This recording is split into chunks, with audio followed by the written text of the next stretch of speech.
오늘 본문의 제목은 돌이킬 수 없다입니다. 돌이킴은 내 혼자 결단해서 되는 것이 아닙니다. 돌이킴은 연대성이 느껴질 때 저절로 일어나는 것입니다. 내가 의지가 아무리 강해도 내 삶이 돌이켜지지 않습니다. 하나님이 나를 품으신 것이 느껴질 때, 그 하나님 안에서 내가 홀로가 아니고 사람뿐만이 아니라 하늘과 땅과 이 모든 것이 사실은 나와 하나였구나, 이것이 느껴질 때 삶은 저절로 새로워집니다. 오늘 본문은 결코 돌이켜지지 않는 종교인의 모습을 선명하게 보여주고 있습니다. 오늘 이야기를 나누기 위해서 기생충 이야기를 하겠습니다. 기생충 보신 분 한번 손 들어 보십시오. 내리세요. 말도 안 들으면서 영화는 많이 보는구만. 어쨌든 보신 분은 좀 도움이 되실 것 같은데, 기생충 이야기는 세 가정의 얘기예요. 기택의 가정은 4명 다 전원 백수 가정이에요. 부인이 충숙인데 이 해머 던지기 선수예요. 이거 굉장히 이제 상징적인데, 이 한국의 가난한 가정은 엄마들이 메인 볼스예요. 엄마들이 벌고 뭐 다 해요. 그 남자들이 좀 겉다리지. 그래서 마지막에 그 딸이 죽게 되는데, 그때도 뛰어나가서 이 보호하는 건 이제 아빠가 아니고 엄마예요. 기우가 아들인데 명문대 사수, 아직도 재수하고 있어요. 기정이가 딸인데 미대 지망생이에요. 이 집안은 전부 지망생들이야. 그 다음에 이제 박 사장네 가족이 나오는데, 이 박 사장은 IT의 CEO로 성공하신 분이고, 그 부인이 연교고, 그 딸이 다혜인데, 이 다혜가 이제 영어 과외 선생으로 들어오는 기우를 이제 좋아하게 되는 그런 것이 있고, 막내 아들이 다송인데, 다송이가 이제 트라우마가 있어요. 그래서 이 트라우마가 이 전체 스토리의 핵축이에요. 이걸 축으로 돌게 돼요. 그런데 존재하지는 것조차 몰랐던 이 건세 부부가 있어요. 이 건세는 그 박 사장 집에 박 사장네도 모르는 지하 방공호에 살고 있어요. 그 아내가 문광인데 10년 된 가정부인데, 이제 복숭아 알러지가 굉장해가지고 그게 빌미가 돼서 이제 그 기택인의 가정 그걸 이용해서 쫓아내는데 써요. 이 얘기는 이제 이렇게 시작됩니다. 기우의 친구 민혁이가, 이 친구는 명문대 다니고 있어요. 근데 유학을 가게 돼서 다혜 영어 과외 자리를 이제 기우에게 넘기게 됩니다. 기우는 뭐 재수하고 있으니까 가정교사 할 수가 없죠. 그러니까 재학 증명서를 위조를 해요. 그래가지고 이제 가정교사로 들어가게 되는데, 그 민혁이가 찾아왔을 때 수석을 선물로 줍니다. 그리고 할아버지가 이 수석이 재물운도 있고 합격운도 있다 그런다면서 주죠. 두말할 것도 없이 이 수석은 욕망을 상징합니다. 욕망을. 그래서 이 수석이 이 가정에 들어오면서부터 가난하지만 멀쩡했던 가정이 뭐 위조, 사기, 결국에는 살인까지 하게 되는 그런 가정이 되고 맙니다. 그래서 이 욕망이 바깥에서 들어와요. 욕망은 내게 아니에요. 하나님이 우리에게 욕망을 심은 적도 없어요. 우리 안에도 욕망이 있지만 그것은 이렇게 생명의 욕망입니다. 아름다운 욕망이고 하나 되고 싶어하는 그런 욕망이죠. 하여튼 이 기우가 다혜의 가해 선생으로 들어오면서부터 기정이가, 여동생 기정이가 일리노이 주립대를 졸업했다는 또 거짓말을 가지고 제시카라고 다송의 미술 선생으로 들어오고, 엄마는 문광, 10년째 그 문광을 쫓아내고 가정부로 들어오고, 또 아버지 기택은 윤 기사라고 하는 그 착실한 기사를 쫓아내고, 이게 다 거짓말 이런 걸로 쫓아내요. 그래서 택시 기사가 그 집 자가용 기사가 됩니다. 그래서 내 가족이 완전히 이제 기생충처럼 들어오게 됐죠. 스토리는 이제 다송의 생일을 중심으로 돌아가요. 이 다송의 생일에는 트라우마가 있어요. 다송이가 자기 생일날 먹던 케이크가 생각이 나서 밤에 케이크 먹으러 나왔다가 그때 지하 방공호에서 올라온 근세와 마주쳐요. 그래서 얘가 너무 그 샤크를 받아가지고 이제 트라우마가 생겼다 그러는 건데, 사람이 사는 거는 다 놀라고 힘들고 아프고 그런 건데, 요즘 시대는 너무 이 사이칼러지를 이상하게 써가지고 무슨 트라우마가 있어서는 안 되는 것처럼 우리는 트라우마를 뚫고 생명을 피우는 존재들이에요. 그게 안타까운 거지만 하여튼 그래서 그 트라우마를 이제 없애기 위해서 용감해지라고 컵스카우트였는데, 이 다송이가 인디언을 그렇게 좋아해요. 근데 이 스토리에서 재밌는 거는 이 다송이가 모든 것을 아는 유일한 사람이에요. 그래가지고 기태기와 충수기와 그 제시카한테서 똑같은 냄새가 난다. 이제 그것도 다송이가 알아듣고, 그리고 그 인디언 그 복장을 하고 돌아다니면서 일기예보를 하는데, 오늘은 개였으나 내일은 비바람과 먹구름이 닥쳐오리라 막 이렇게 해요. 그게 사실 이 스토리 전체거든요. 오늘은 개였는데 이제 먹구름이 덮치고 있는 거죠. 그래서 그 다송이의 생일 때문에 온 식구가 캠핑을 떠났어요. 캠핑을 떠난 집에 이제 기태기네 네 가족이 주인처럼 돼가지고 수입 생수를 마시고 양주를 마시고 욕조에서 TV를 바라보고 그래요. 이때 이제 착각이 생겨요. 우리도 될 것 같다. 이 세상에 모두가 그걸로 살아 될 것 같다. 돈만 조금 더 벌면, 조금 뭐 더 어떻게 하면 될 것 같다. 안 돼요. 왜냐하면 사람은 그게 되는 게 아니거든요.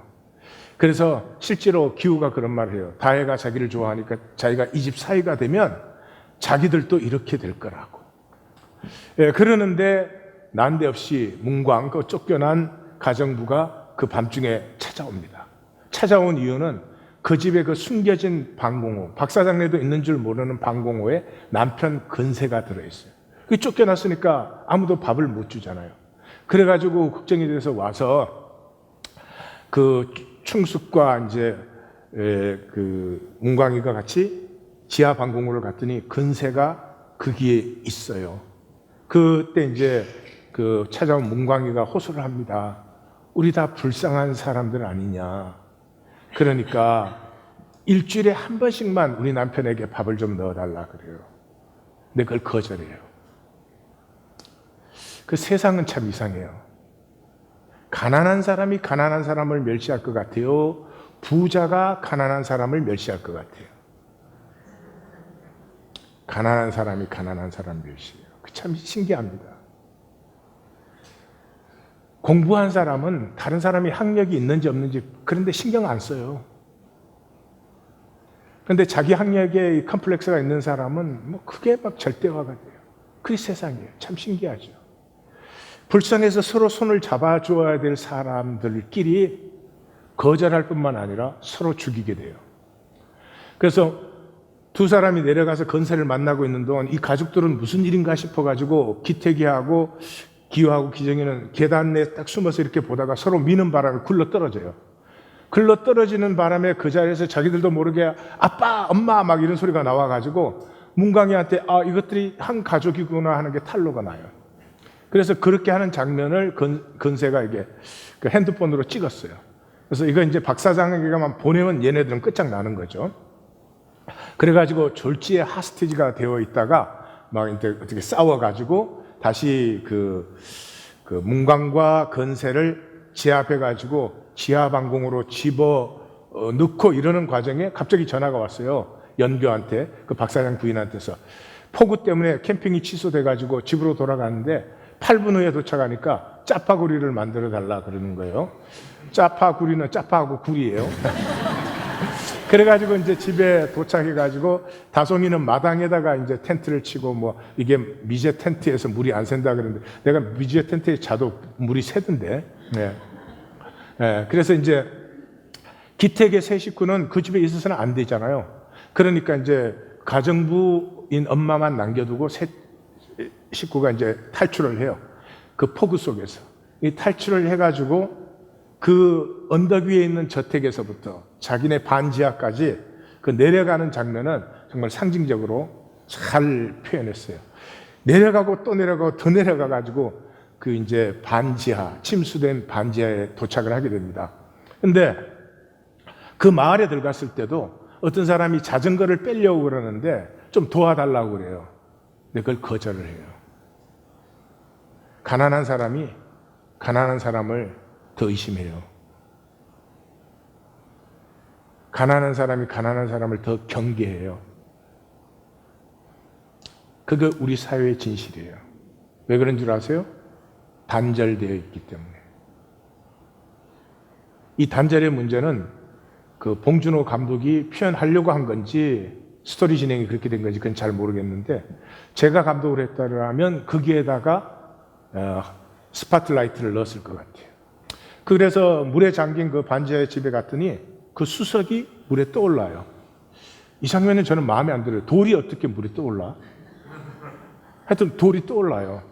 그래서 기우가 그 돌을 안고 이제 온 식구들이 그 수재민 대피소로 갑니다.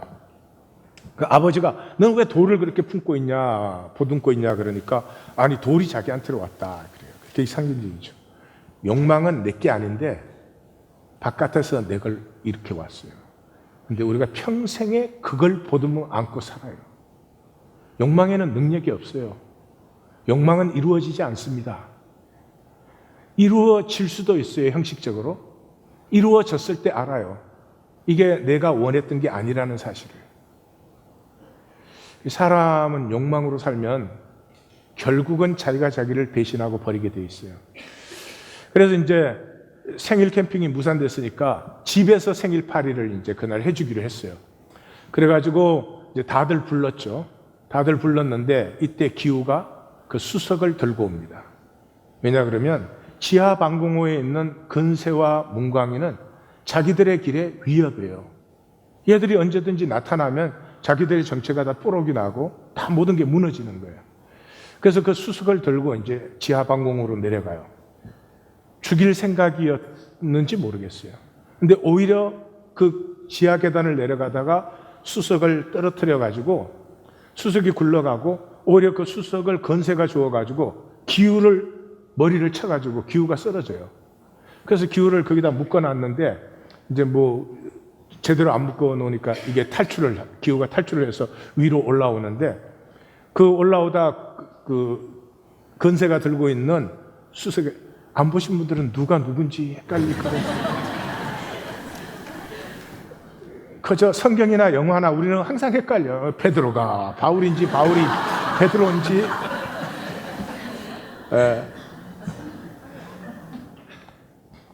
그래서 그 건세가 세 번이나 그 머리를 쳐요. 쳐가지고 쓰러지고 쓰러진 걸 또 치고 이렇게 해서 막 피가 줄줄 흐르죠. 그러는 건세는 이제 그때 이제 지하실에서 올라온 데가 부엌이에요. 그래서 부엌 칼을 들고 바깥으로 나갑니다. 근데 그때는 이제 그 생일 파티의 메인 이벤트가 진행이 되려고 하는 건데 그 다송이의 미술 선생인 기정이가 케이크를 들고 이제 쫙 나타나면은 이제 기택과 그 박사장이 인디언을 해가지고 그 케이크를 이제 그 훔치려고 가지려고 이제 달려들면 그때 이제 다송이가 그걸 물리치는 거예요. 그렇게 해서 뭐 트라우마를 이제 벗어나게 하는 거예요. 하여튼 뭐 그렇게 돼야 되는 장면이에요. 그런데 갑자기 건세가 나타나가지고 그 기정이를 칼로 찔러요. 그래서 기정이가 쓰러지죠. 그 기태기는 지금 아들 기우는 머리가 깨져가지고 피가 흐르고 딸은 칼에 찔려서 피가 흐르는 걸 보고 있어요. 근데 이 건세가 올라와서 기정이를 찌르기 전에 이 다송이와 눈이 딱 마주쳐요. 그 다송이는 그때 밤에 자기가 귀신인 줄 알고 봤던 그 얼굴과 마주쳤죠. 그래서 너무 충격이 심해가지고 얘가 쓰러져요. 그러니까 박 사장에게는 쓰러진 자기 아들 다송이밖에 안 보여. 기태기한테는 피 흘리는 자기 아들하고 딸밖에 안 보여. 그래서 박 사장이 다송이 병원 데리고 가야 된다고 막 그러는데도 기태기가 꼼짝을 못 하죠. 그러니까 그러면 열쇠라도 던져 그래요. 그래서 열쇠를 딱 던지는데 그 건세가 칼을 휘두를 때 그 아무도 꼼짝을 못 하는데 이 해머 던지기의 충숙 씨, 이 가난한 가정의 엄마, 그 그래가지고 이제 바비큐 하는데 한국은 그 꼬치가 쇠로 된 꼬치가 이렇게 길게 나와요. 영화에. 그러나 봐. 우린 짧잖아. 그래가지고 그 쇠꼬치를 들고 건새 옆구리를 찔러갖고 건새가 쓰러지고 이제 죽죠. 그러는데 해필이면 열쇠를 던졌는데 열쇠 떨어진 자리에 탁 쓰러졌네, 얘가. 그래서 할 수 없이 박 사장은 이렇게 몸을 들치고 열쇠를 빼내려고 그러는데 냄새가 너무 지독해가지고 이렇게 코를 막고 찡그려요. 그걸 보던 기태기가 달려들어서 박 사장을 죽여요. 그 장면도 제게는 너무 어색해요. 하여튼 어쨌든 그랬지만 기우하고 충숙이는 집행유예로 풀려나와요. 왜냐 그러면 건새가 칼을 들고 설쳤기 때문에 정당방위가 인정이 돼서 속인 거는 그 학력 속인 거, 문서 위조니까 집행유예로 나오고, 그 박 사장을 죽인 기태기는 그날 행방불명이 됐는데 이제 지하 방공으로 들어가게 된 거죠. 그리고 집행유예로 나온 기우는 그 돌을 다시 자연에 돌려줘요. 그렇지만은 그 돌이 상징한 욕망은 떠나지를 않아요. 여전히 욕망 속에 사로잡혀 있어요. 근데 이제는 알아요. 전혀 무기력하다는 것을. 내 욕망은 결국은 이루어지지 않는다는 것을. 우리 다 알아요. 근데 왜 욕망을 끝까지 붙들고 사는지, 이게 질문이에요. 욕망을 내려놓으면 훨씬 복되어지는데, 훨씬 자유하고 내 안에 있는 나, 내가 진정으로 원하는 그것을 살기 시작하면 그것은 에너지 자체이기 때문에 그것은 반드시 이루어져요. 이루어지지 않아도 그 과정 속에서 기쁨을 누리고 보람을 누리게 되는데, 이 바깥에서 들어온 가짜, 마귀가 주는 욕망을 딱 집어넣어서 그걸로 생명을 억누르고 살아요. 끝까지 돌이키지 않아요. 그래서 상당히 현대의 삶은 잘 표현한 작품입니다. 잘 표현한 작품이에요. 칸과 아카데미에서 상을 받을 만해요. 그리고 한국 작품이라는 것이 자랑스럽기도 하고 기쁜데, 이게 또 평가가 또 일부에서는 이게 좌빨 계급투쟁 영화다 뭐 그래. 좌빨이 뭔 줄 아세요? 여러분들 잘 모르시죠? 좌익 빨갱이다 그런 거예요. 그러니까 저런 말 쓰는 사람은 상대하지 마세요. 예. 사람을 상대하지 않고 사람을 항상 이렇게 박스에 넣는 사람은 아주 안 좋은 사람이에요. 이렇게 무슨 뭐 보수 꼴통이다. 예. 사람을 보면 그 사람을 보면 되잖아요. 그게 귀중한 거잖아요. 근데 저 사람은 성공한 사람이에요. 이 사람은 가난한 사람이에요. 아주 천박한 것이에요. 예. 귀하다는 것은 다른 게 아니에요. 누구를 보든지 인격을, 그 사람의 사람됨을, 사람의 귀함을 보는 거예요. 이 얘기는 처절한 절망의 스토리예요. 저는 뭐 몰랐죠. 봉준호 감독이 뭐 설국열차 뭐 이런 거 했다 그러더라고요. 근데 그 설국열차도 전부가 그 절망의 스토리잖아요. 끝에 가서 보면은 아무것도 바꿀 수 있는 게 없어. 그렇게 처절한 투정을 했음에도 불구하고. 그게 이제 봉준호 감독의 그런 것 같고, 하여튼 이런 사회적, 이 구조적 절망, 이런 것을 표현하는 데는 이 사람이 뭔가를 가지고 있는 건 분명해요. 그 박 사장 집에서 막 그 호합한 잔치를 벌리다가 그 오물이 넘치는 반지하로 내려가는 장면. 그 다음에 제일 마지막에 이제 그 기태기가 그 지하방공호에 숨었는데 기우가 이제 얘기를 하죠. 물론 통하지 않죠. 얘기를 하는데, 아빠 계획이 있어요. 그 계획이 뭐예요? 내가 돈을 벌어서 이 집을 살게요. 그때 아빠는 걸어 나오세요 이래요. 근데 우리 모두가 알고 기우도 알아요. 자기 평생에 그 집을 살 수 있는 돈을 벌 수가 없어요. 그 봉준호 감독 말로는 그렇게 벌려면 500년 벌어야 된다 그래요. 그 절망을 표현하는 거예요, 절망을. 그리고 저는 그것보다도 이 퇴행된 인간, 그게 너무, 이게 봉 감독의 의도 있었던 건지는 모르지만 생전이 절대화되었어요. 그 위조하고 거짓말하고 심지어 나중에 살인까지 하고 그 복숭아 알레르기를 이용해서 결핵 환자로 만들어서 내쫓아내고, 그런 것에 눈곱만큼에도 미안함이 없어요. 돌이킴이 없어요. 회개가 없어요. 종교 얘기를 하는 게 아니에요. 인간은 미안하게 돼 있어요. 나 때문에 피해를 받는 사람이 생기면. 인간은 내가 나쁜 짓을 하면요, 아프게 되어 있어요. 그런데 이 영화에서는 전부 뭘로 정당화된 줄 아세요? 먹고 살려다 보니 그렇게 되었대요. 이게 말이 됩니까? 먹고 사는 게 그렇게 중요해요, 인간이? 그러니까 여유가 생기면 그냥 장면은 항상 건하게 마시고 삼겹살을 먹고. 이 교회도 삼겹살 먹는 사람 있다 그러더라고요. 결국 한마디로 이 영화는 우리의 삶이 절대 생존의 삶이고, 이 절대 생존의 주체가 핵가족이에요. 핵가족밖에 없어요. 핵가족에서 한 발만 넘어서면 남이에요, 남. 아무리 불쌍하고 아파도 손을 내밀지도 않고 내민 손을 잡아주지도 않아요. 참 불쌍한 거죠. 그 자체가 가난이에요. 핵가족 외에 다 남이에요?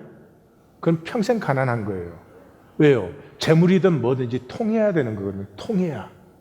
근데 자기 스스로 자기는 딱 막혀 있어요. 가난을 벗어날 수가 없죠. 가난은 욕심으로 벗어나는 게 아니고요. 자연스러우면 가난할 수 없어요. 하나님 세상을 그렇게 만들지 않으셨기 때문에. 제 생각에 이 영화는 흥행에 성공했어요, 분명히. 그리고 때도 잘 만났어요. LA 타임스가 제일 잘 표현했는데, LA 타임스의 그 타이틀이 이렇게 되어 있어요. The Oscar need a parasite more than the parasite need a Oscar. 이 오스카가 2년째 화이트 오스카라고 계속 막 이렇게 비판을 받고 있었기 때문에 올해는 마이너리티에서 뭔가를 했어야 돼요. 그래서 그 때도 잘 만났고, 본 감독이 자기가 감독으로서 하여튼 열심히 그렇게 했기 때문에 그러한 시간이 잘 맞아 떨어졌다 하는 그런 생각도 합니다. 뭐 제가 판단할 얘기는 아니지만, 그렇지만 클래식은 되지 못할 것이다. 이 영화는 클래식은 될 수가 없다. 뭐 우리가 알잖아요. 오스카는 뭐 벤허, 그 Gone with the Wind, 바람과 함께 사라지다, Ordinary People, Beautiful Mind, Hurt Locker, 그런 영화들이에요. 그 영화들은 저는 영화를 뭐 많이 보는 편은 아니지만 영화를 딱 봤을 때 나를 멈추게 합니다. 살아오던 삶이 그 자리에 딱 멈춰요. 그리고 나도 모르게 돌아봐줘요. 나는 어떻게 살아왔나. 아름다움은요, 우리를 멈추게 하는 거예요. 아름다우면 사람은 멈추게 되어 있어요. 근데 이 영화가 나를 멈추었나? 멈추지 않은 것 같아요. 왜 돌이 떠올랐나? 이것 때문에. 돌이 어떻게 물에서 떠올라요? 우리 인간은 역설적이지만 지옥에서도 인간이에요. 이게 아니면 예수님 그렇게까지 경고 안 하셨을 거예요. 우리는 하나님의 생명을 받았잖아요. 이게 없어지거나 지워지지 않아요. 천국으로 가고 그럼 문제 없잖아요. 근데 지옥으로 갔을 때 뭐 인간이 벌레가 됐다. 그럼 상관없잖아요. 벌레가 뭐 어떻게 사는지 신경 써요? 근데 지옥에서도 인간이잖아요. 사회가 구조적 절망을 가지고 있는 건 사실이에요. 그렇다고 인간의 본성이 없어지지는 않아요. 이 작품이 클래식이 되려면 그 인간 내면의 묘사가 좀 더 실제적이어야 된다. 저는 그런 생각을 합니다. 자, 오늘 본문으로 돌아가서 이제 이길 시간이 있나 모르겠네. 돌이킬 수 없어요. 돌이킬 수 없어요. 하나님이 그 자리에 임재하시고 그 권능의 역사가 나타나는데도 돌이킬 수 없어요. 왜? 하나님의 가슴을 못 만나요. 하나님의 가슴을 만나면 우리가 하나라는 걸 알아요. 내가 하나님의 가슴을 딱 만나는 순간에 내가 홀로가 아니었구나. 하늘도 나하고 하나였고 땅도 하나였고 꽃도 이 모든 것이 하나였구나 하는 걸 그냥 느껴요. 근데 종교 생활은 그거 없죠. 핵가족 외에는 아무것도 없어요. 회당에 손 한쪽 마른 사람이 있었어요. 이 사람 가지고 질문을 한 거 보면 이 사람은 가난하고 무시된 사람이에요. 이 사람이 회당에 유력한 사람이랑 누가 감히 그 사람의 허락도 없이 질문의 대상으로 삼겠어요. 성경은 인류 역사에서 이 핸디캡을, 장애를 차별하지 말라는 유일한 책이에요. 우리 한국은 제 어릴 때만 해도 시각장애인 길에서 만나면 재수없다 그랬어요. 그러니까 재수없이 살아, 그 사람은. 그 시각장애인이 오면 걱정되고 피해주고 그래야 되잖아요. 그게 사람의 마음이죠. 근데 그 사람을 놓고 예수를 고발하려고 안식일에 병 고치는 것이 옳으냐 이렇게 질문을 했어요. 그러니까 마음도 잘못됐어요. 고발하려고. 질문도 잘못됐어요. 그러니까 예수님이 사실은 상대를 안 해요. 상대를 해야 소용이 없죠. 그래서 예수님이 답변을 하는 게 아니라 그러한 말을 하는 사람 앞에 하나님의 가슴을 보여주고 있어요. 양 한 마리 가진 사람인데 그 양이 구덩이에 빠지면 끌어내지 않겠느냐. 안식일이든 무슨 날이든. 그러니까 지금 이 손 마른 사람이 하나님의 가슴에는 양 한 마리 가진 불쌍한 사람이에요. 그 해당에 그 차별하지 않는 그 말씀 때문에 나오기는 나오지만 실제로 안 나오는 것보다 더 못한 하나님의 가슴은 글로 가고 있어요. 잘난 해당장 그 잘 지키는 바리새인들이 아니고. 그거 어떻게 알아요? 앞쪽에 나오잖아요. 아버지 가슴이. 나는 자비를 원하고 제사를 원치 않는다. 뒤쪽에 따라 나오잖아요. 나는 상한 갈대를 꺾지 아니하고 꺼져가는 심지를 끄지 아니한다. 사람이 양보다 얼마나 더 귀한데 안식일에 선을 행하는 것이 뭘 옳고 말고 할 얘기냐. 이 예수님에게서 나타나는 것은 아버지의 가슴이죠. 참 그 사람이 이렇게 손이 회복되면은 그렇게 달려가서 너무 기쁘고 감사하고 이렇게 만져보고 싶고 정말 그동안에 고생이 얼마나 많았는데 좀 허그하고 싶고 그게 사람 아니에요? 그런데 나가서 예수를 죽이려고 해요. 이게 종교인들이에요. 종교인은 하나님을 단절된 자기의 울타리로 삼은 사람들이에요. 그래서 인류 역사에는 종교 전쟁이 가장 참혹하고 종교 전쟁이 끊이지 않아요. 지금도 종교 전쟁하고 있잖아요. 안식일의 해석은 언제나 다양했어요. 유대 역사 내내 안식일에 그 유대 문서를 보면 sore throat, 이 목 아픈 것까지도 안식일에 고쳐도 된다. 그런 입장도 있었고, 세례요한 공동체인 쿰난 공동체는 사람이 죽어도 고치거나 돕지 말라 그랬어요. 그럼 그것도 이해가 가죠? 사람은 죽어요. 우린 다 죽어요. 조금 더 있다 죽는 게 복인 것은 우리는 몰라요. 하나님의 절대적 주권을 신뢰하는 입장이죠. 그래서 사람이 사는데 꼭 그럴 수만은 없죠. 해석은 다양해요. 그게 당연한 거죠. 해석이 옳으냐가 중요한 게 아니죠. 하나님은 네가 옳은 입장이냐 그거 절대로 안 봐요. 어느 입장이든지 너의 진실이냐 그게 봐요. 그 진실이라는 말은 뭐예요? 하여튼 안식일에 사람이 죽어도 안 돌보든지 목 아프더라도 돕든지 그것이 너가 하나님을 공경하는 진실이 있느냐 이 말이죠.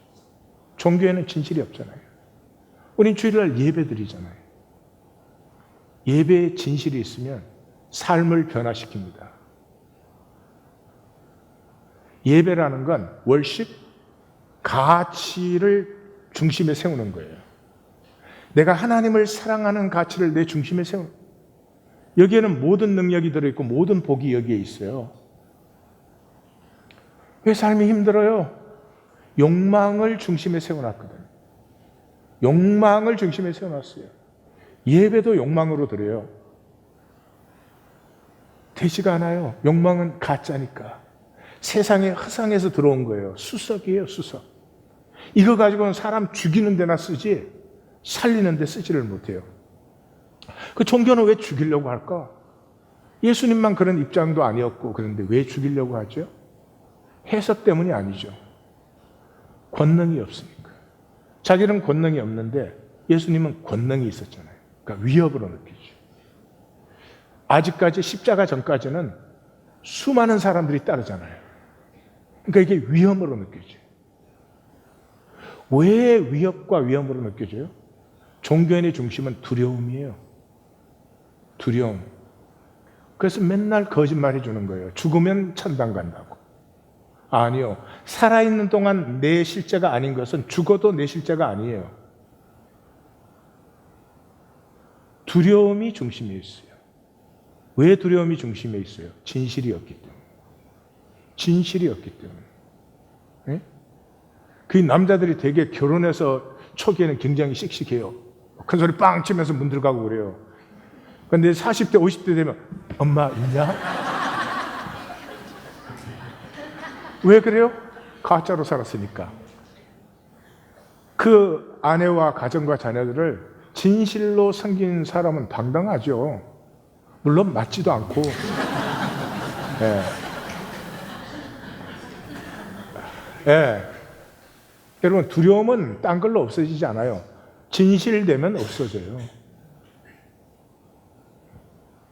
진실이 없는 사람이 뭐를 해요? 사람이 만든 것으로 자기 힘을 삼아요. 전통과 의식. 나는 주의를 지킨다 뭐 이런 거. 자기가 지키는 주의를 지키면 뭐하고 안 지키면 뭐예요? 달라지는 게 뭐가 있어요? 그렇지만 내가 지키는 거잖아요. 그러니까 나의 의로 삼아요. 다른 사람이 안 하면 막 정죄 판단해요. 왜 그런 전통과 의식을 지키죠? 위협과 위험 때문에. 가장 위험한 위협이 뭔 줄 아세요? 하나님의 가슴이에요. 아버지의 가슴이에요. 사랑의 진실이에요. 사랑의 진실 만나면 끝장나버려요. 더 이상 내 마음대로 못해요. 제자가 스승한테 물었어요. 사랑이 무엇입니까? 스승이 대답했어요. 두려움이 없는 거지. 제자가 물었어요. 우리는 무엇을 두려워합니까? 스승이 대답했어요. 사랑이지. 사랑하면 내 힘은 내려놔야 돼요. 사랑하면 상대를 섬겨야 돼요. 가장 두려운 것이. 그러므로 종교인은 자기의 행위로 자기의 의를 만든 종교인은 절대로 돌이킬 수 없어요. 거짓을 정당화시켰잖아요. 이런 종교의식 드리는 걸 예배라고 정당화시켜놨잖아요. 이게 하나님 사랑하는 거라고. 이게 정말 하나님을 가장 아름다운 가치로 섬기는 거라고. 거짓인지 다 알아요? 우리 시스템 안에서 정당화되어 있으니까. 왜 종교로 살까? 이 종교로는 생각해 볼수록 살 이유가 없는데 우리 모두는 종교로 살아요. 이유는 간단한 것 같아요. 욕심대로 살 수 있으니까. 종교 생활은 하나님 주여 주여 하지만 내 마음대로 하잖아요. 내 마음대로 하잖아요. 그러나 기억하십시오. 욕심대로 살 수 있지만 욕심대로 안 돼요. 이런 면에서 기생충은 참 우리의 삶의 위선과 거짓을 정확하게 보여주고 있죠. 욕심대로 안 돼요. 욕심은 내 것이 아니고 하나님이 내 안에 심은 욕심이 아니에요. 하나님이 내 안에 심은 욕망은 아름다워지고 싶고 더 사랑하고 싶고 살수록 나라는 존재가 더 좋아지는 그런 욕망을 주셨지, 어디에 돌 들고 사기치고 위조하러 다니는 그런 욕망은 주신 적이 없어요. 내게 아니에요. 내게 아니기 때문에 내려놓으면 생명이 피어나기 시작해요. 생수의 강이 솟기 시작해요. 욕심을, 간단한 얘기 아니에요? 부부 사이에 한쪽이 자기 인간적인 욕망을 내려놔봐요. 그러면 상대방이 그래요. 여보, 왜 그래? 일찍 죽으려고. 팔자를 바꾸면 죽는데. 종교는 거짓의 본산이에요. 말과 삶이 다를 수밖에 없어요. 말과 삶이 종교 안에서는 다를 수밖에 없어요. 그게 하나님의 섭리예요. 거기에 우리를 담으셨잖아요. 뭐 하라고? 어찌할꼬 깨어지라고. 이 종교는 가장 아름다운 것을 얘기하잖아요. 이 종교는 가장 아름다운 것을 꿈꾸잖아요.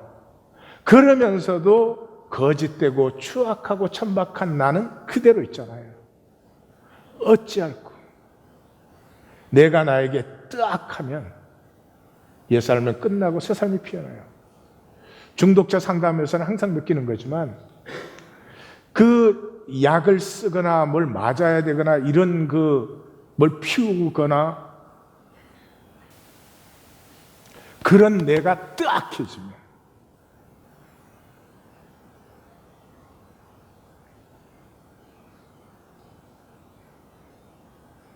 그러면 누가 옆에서 뭐라고 하지 않아도 돼요. 삶은 달라져 버리기 시작해요.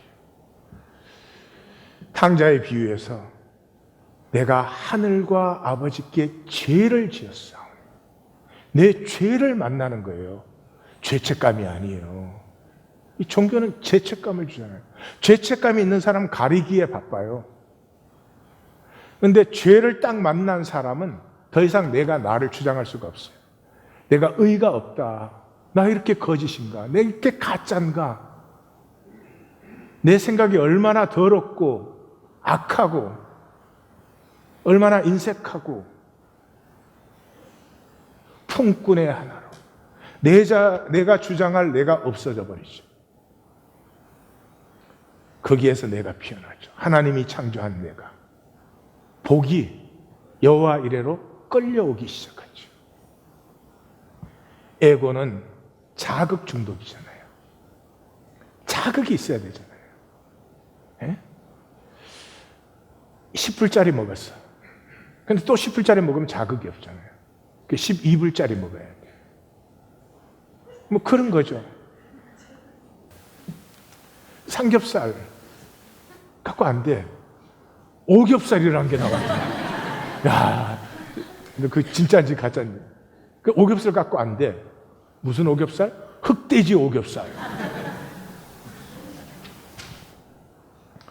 자극은 어디에 오는 거예요? 육체에 오는 거예요, 육체. 우리는 몸으로 모든 것을 하지만 마음이 느껴야 돼요. 이 감정과 느낌의 차이를 제가 한번 이제 본문에서 나오는 자리에서 해드릴 텐데, 감정에 쏟으면 우리 삶을 멸망을 해요. 그러나 존재의 느낌은 있어야 돼요. 근데 육체로는 느낌을 못 느껴요. 내 영이 느껴요. 그건 감정이 아니에요. 감정은 필요한 거예요. 내가 누군지를 보여주는 거기 때문에.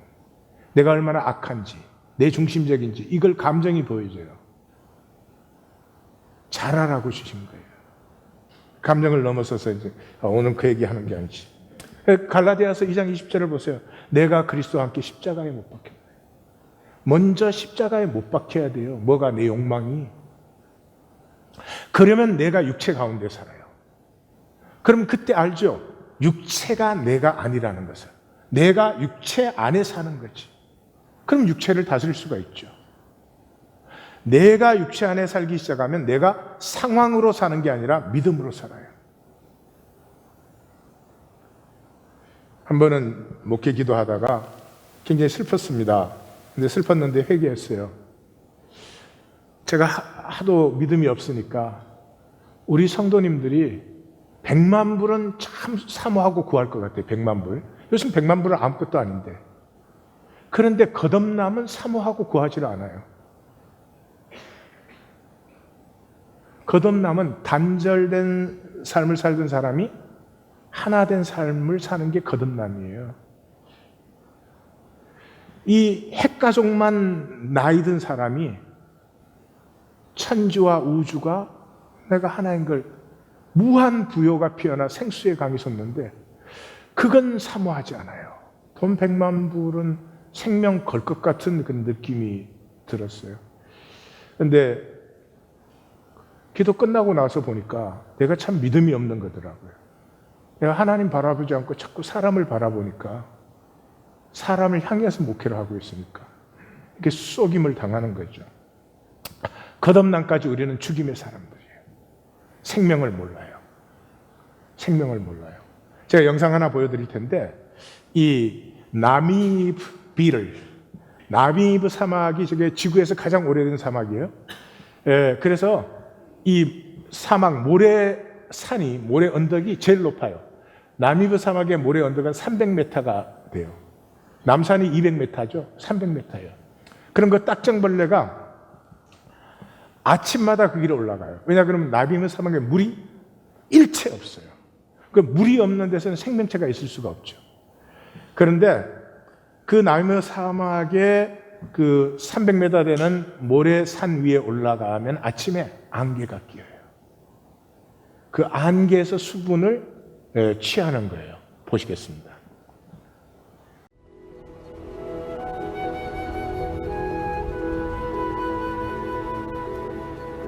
Where else but the Namib would an ingenious little beetle stagger up the highest dunes on cold mornings, put its back to the breeze, and then stand on its head to collect a life-giving drink.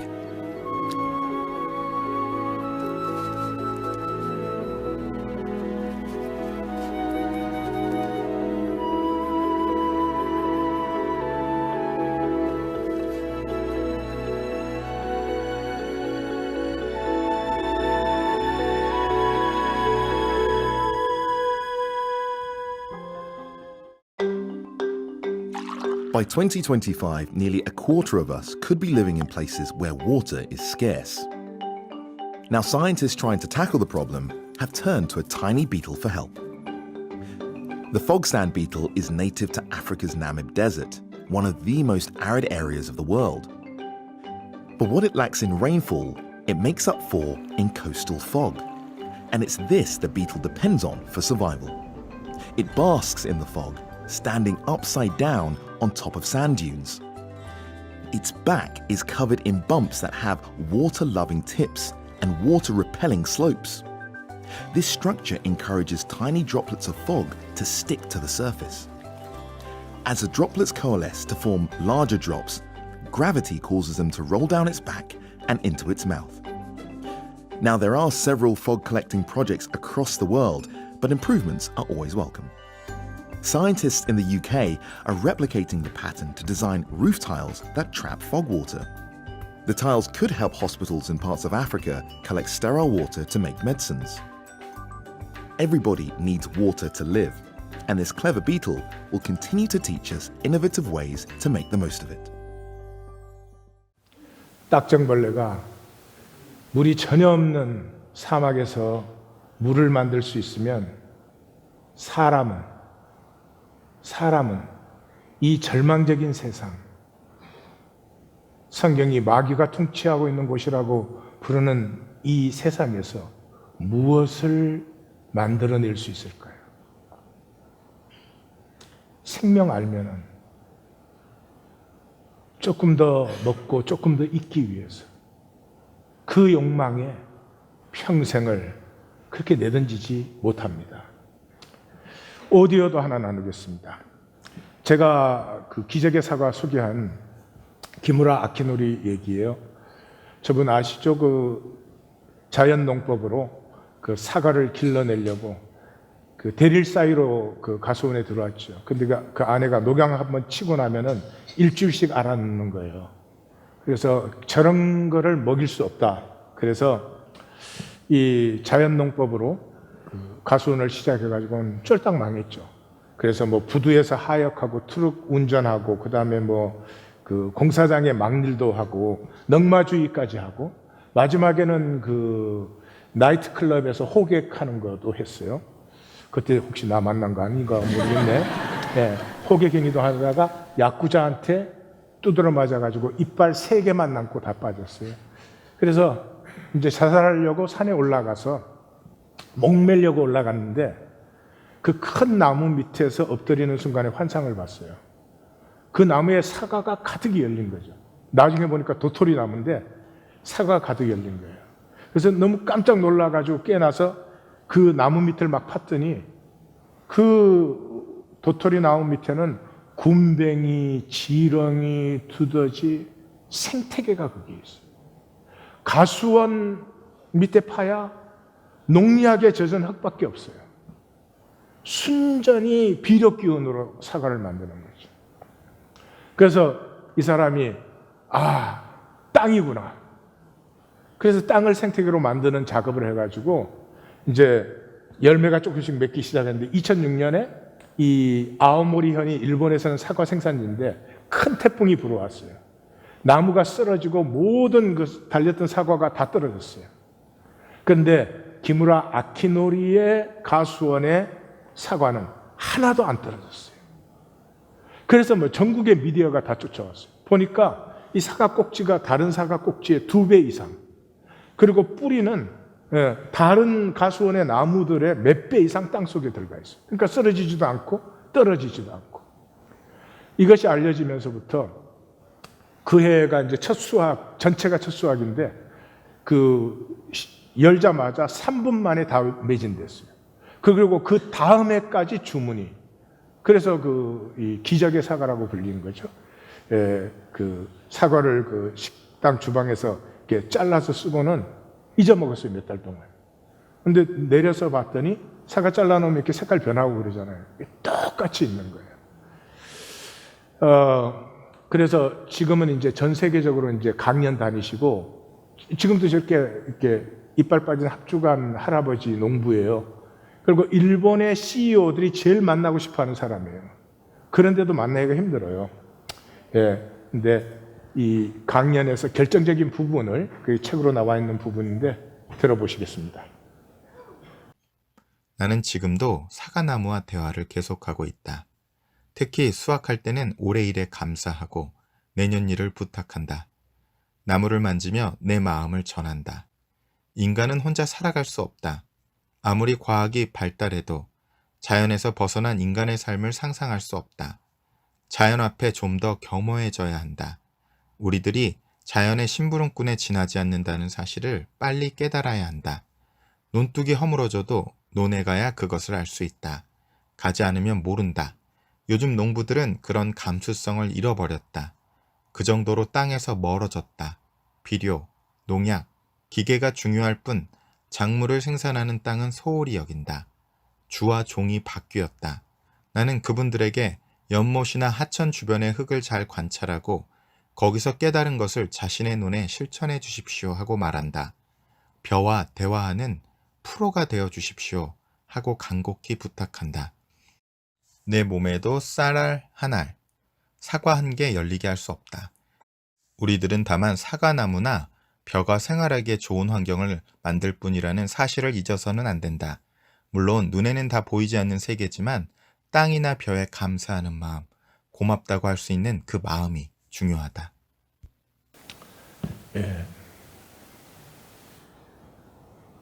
사람에게는 마음이 있잖아요.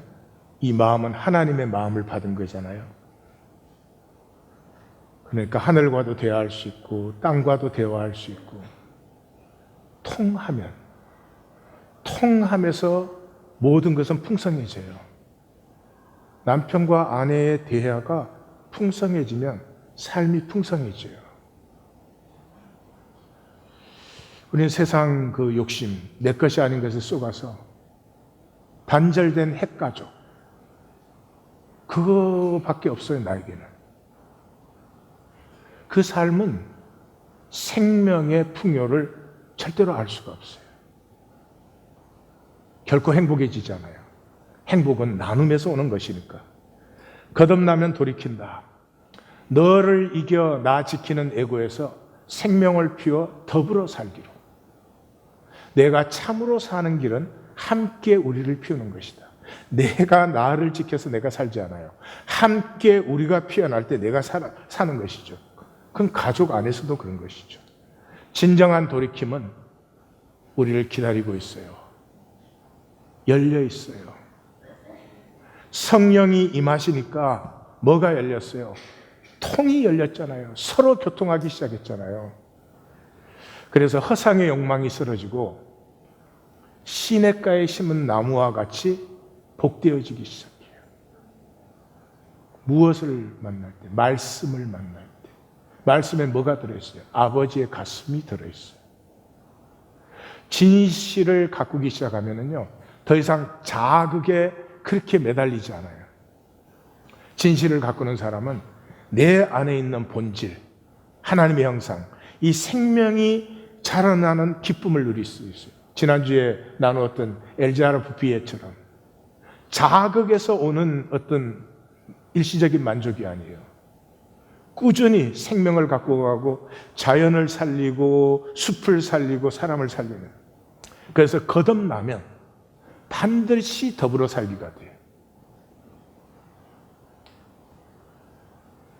이 시대 기독교는 회개해야 됩니다.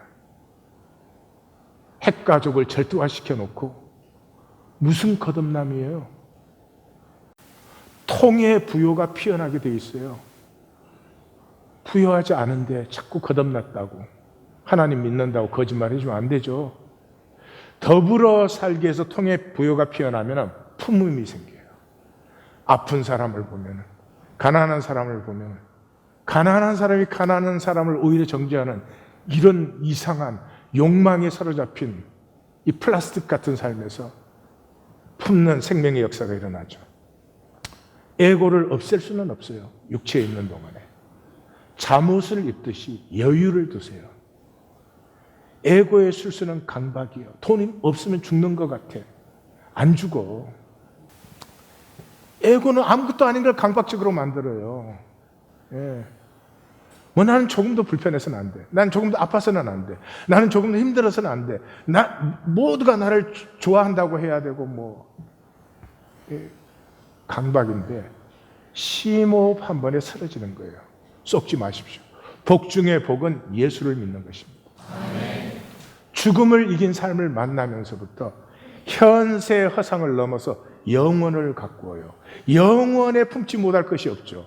그러므로 영혼을 가꾸는 사람은 하늘도 땅도 바다도 자연도 이웃도 누구도 점점 내 가슴에 품으면서 그 넓어지는 통 속에서 풍성해지는, 내가 온 것은 양으로 생명을 얻고 더 풍성하게 하려는 것이라, 이 약속을 누리는 자들이 됩니다.